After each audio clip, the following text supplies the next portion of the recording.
I lived in a cozy neighborhood that seemed perfect. Houses with manicured lawns adorned the street, and friendly neighbors exchanged pleasantries daily. However, amid the picturesque scenery, there lurked an enigmatic figure, Mr. Johnson.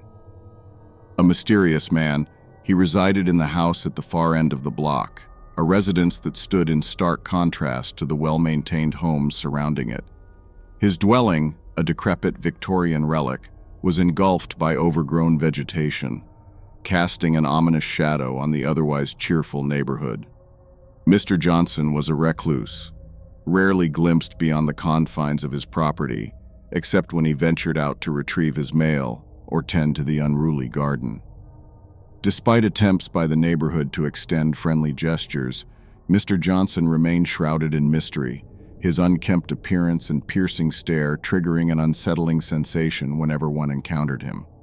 It wasn't until peculiar occurrences began to unfold that a sense of unease settled within me. Items started disappearing from our yards. Trifles at first, a garden gnome here, a bicycle there. Gossips flourished and fingers were pointed in the direction of Mr. Johnson. Initially, I dismissed these suspicions as mere conjecture, unwilling to believe ill of a neighbor. However, the unsettling events escalated when my beloved cat vanished without a trace. Panic coursed through me and a gnawing suspicion took root.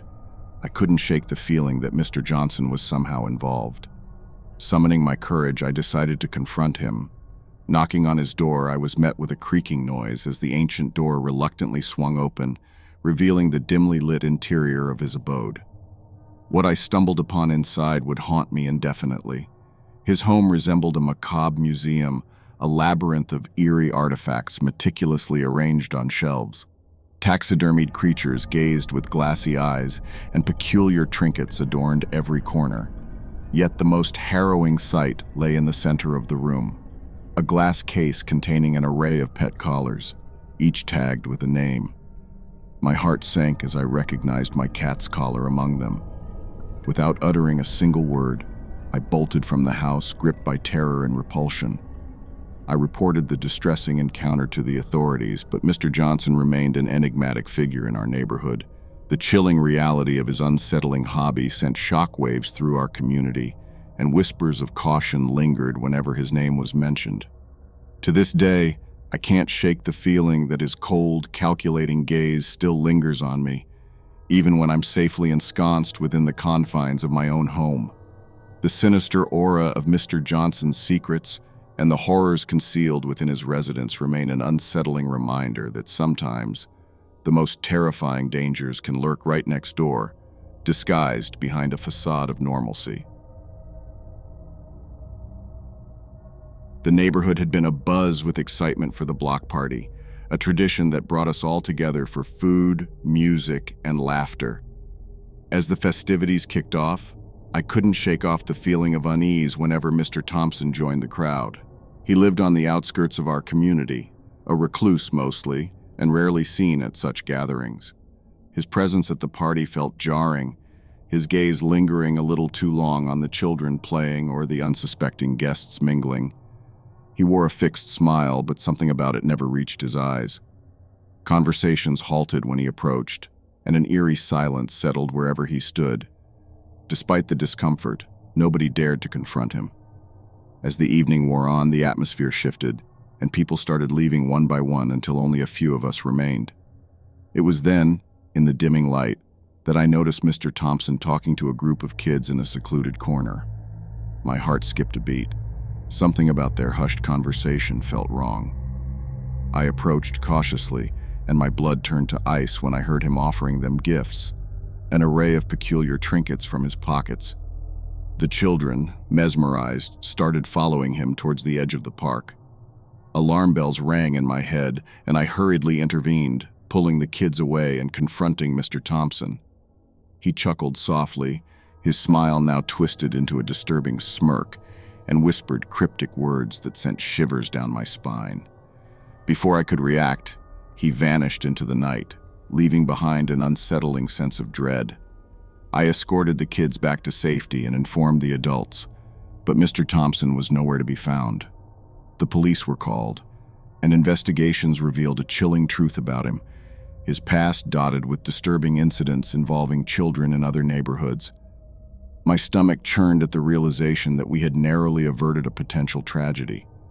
Mr. Thompson remained at large, his house empty, a haunting reminder that danger could lurk behind the facade of a neighbor, even amidst celebrations meant for joy and unity.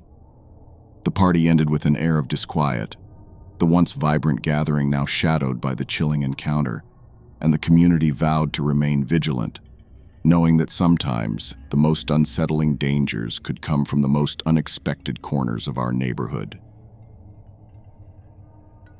In our suburban neighborhood, there was Mrs. Abernathy, the elderly woman who lived in the house across the street.